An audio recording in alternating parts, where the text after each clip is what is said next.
Shalom, saudara-saudara yang dikasihi Tuhan Yesus Kristus, damai sejahtera Allah Bapa dan sukacita Roh Kudus menyertai kita semua. Kiranya kita semua dalam keadaan sehat dan diberi kekuatan oleh kasih Tuhan Yesus untuk melakukan berbagai tugas dan aktivitas kita masing-masing. Nas renungan buat kita hari ini, Kamis tanggal 24 November 2022, menurut Almanak HKBP, adalah diambil dari kitab Perjanjian Lama, Yesaya pasal 35 ayat 4, dikatakan demikian. Katakanlah kepada orang-orang yang tawar hati, kuatkanlah hati, janganlah takut. Lihatlah, Allahmu akan datang dengan pembalasan dan dengan ganjaran Allah, Ia sendiri datang menyelamatkan kamu. Demikian firman Tuhan. Tema renungan, kuatkanlah hatimu, jangan takut. Saudara yang dikasihi Tuhan Yesus Kristus, rasa takut adalah salah satu pergumulan yang pada umumnya dialami oleh umat manusia. Rasa takut dapat menghinggapi siapa saja, termasuk orang yang beriman. Dalam menghadapi situasi kehidupan yang sulit, seringkali kita menjadi takut, bahkan cenderung menjadi putus asa dan apatis. Mungkin karena kondisi ekonomi yang sulit, rumah tangga yang hancur, pekerjaan yang tidak menentu, jodoh yang tidak kunjung datang, sakit penyakit yang tidak sembuh, kehilangan orang-orang yang dikasihi, perasaan tertolak, kekecewaan, dan lain-lain. Namun, dalam kondisi demikian firman Tuhan mengingatkan kita, jangan takut, kuatkanlah hatimu. Sebab kita memiliki Tuhan yang baik dan sanggup menyelamatkan kita dari segala macam masalah, ketakutan, dan pergumulan hidup. Kita berharap rasa takut akan diubah menjadi rasa tenang dan nyaman. Nabi Yesaya menubuatkan bahwa akan datang seorang yang sanggup merubah air mata menjadi tawa. Pada waktu itu mata orang-orang buta akan dicelikkan dan telinga orang-orang tuli akan dibuka. Pada waktu itu, orang lumpuh akan melompat seperti rusa dan mulut orang bisu akan bersorak-sorai. Baca Yesaya pasal 35 ayat 5 sampai dengan 6a. Segala perkara dapat kutanggung di dalam Dia yang memberi kekuatan kepadaku. Baca Filipi 4 ayat 13. Janganlah takut menghadapi aneka macam masalah, tantangan, dan hambatan dalam hidup kita. Saudara yang terkasih di dalam Kristus Yesus, dalam kesusahan setiap orang membutuhkan jalan keluar atau jalan solusi. Pertolongan hanya ada pada Yesus. Dia sanggup menyelamatkan dan memberikan sukacita yang sesungguhnya. Andalkan Tuhan dalam pergumulan dan kesusahan, dan jangan mengandalkan diri sendiri, teman, keluarga, harta, dan pangkat. Baca Amsal 3 ayat 5. Jika kita mengandalkan Tuhan, akan terjadi perubahan. Kita akan menjadi pemenang dalam iman dan memiliki pengharapan bahwa hari esok lebih baik. Tuhan datang menyelamatkan kita. Keselamatan yang dari Allah akan membawa pemulihan, mencelikkan mata rohani yang buta, membuka telinga yang tuli, menggerakkan kaki kita untuk pergi dan datang kembali menyembah Tuhan, dan membuat mulut kita mampu menyuarakan kebenaran dan mewartakan perbuatan besar Tuhan. Saudara yang dikasihi Tuhan Yesus, Allah tidak pernah meninggalkan dan melupakan umat-Nya.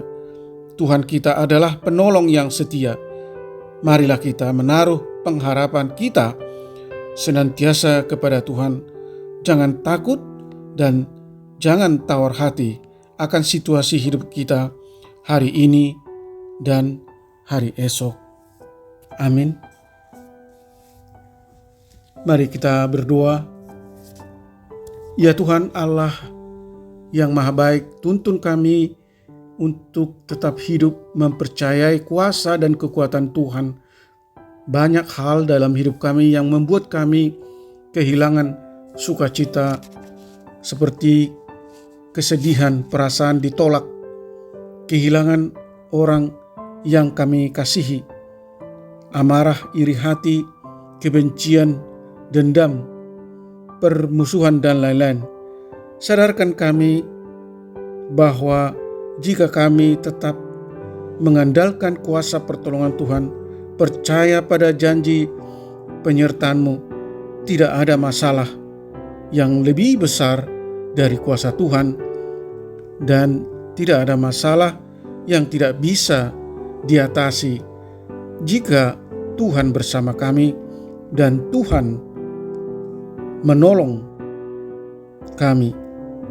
Bantu kami Tuhan untuk membuang roh ketakutan dari dalam diri kami, dan kami tetap berpengharapan hanya kepada pertolongan Tuhan, tidak tawar hati dan tidak takut akan situasi apapun yang terjadi dalam hidup kami hari ini dan masa yang akan datang.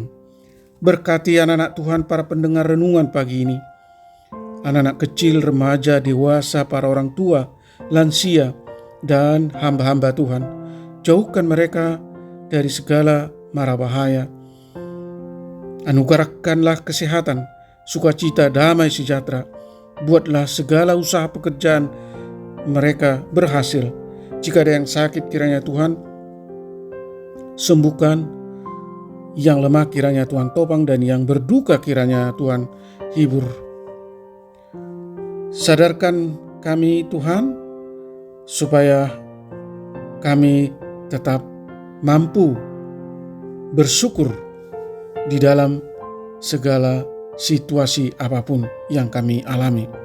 Secara khusus, hamba berdoa buat para korban gempa bumi yang terjadi baru-baru ini di Kabupaten Cianjur, Jawa Barat, yang menimbulkan banyak korban jiwa meninggal, dan sampai hari ini sudah lebih dari 260 orang yang meninggal dan ratusan jiwa yang luka-luka dan ratusan yang masih hilang dan belum ditemukan, dan juga ratusan bangunan dan rumah-rumah yang rusak dan roboh.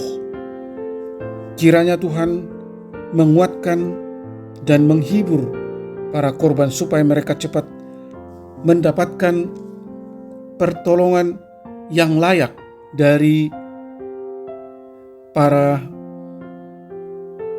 pihak yang terkait, yaitu pemerintah, BNPB, TNI, Polri, atau lembaga-lembaga lainnya, sehingga hidup mereka cepat bisa pulih dan normal.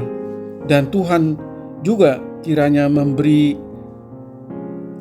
topangan atau penghiburan kepada keluarga yang kehilangan jiwa akibat gempa tersebut, dan memulihkan kehidupan para korban yang menderita luka-luka dan mengalami trauma atau kerugian materi akibat gempa yang terjadi. Terima kasih Tuhan, hamba berdoa dan mengucap syukur hanya di dalam nama anak-Mu, Tuhan Yesus Kristus.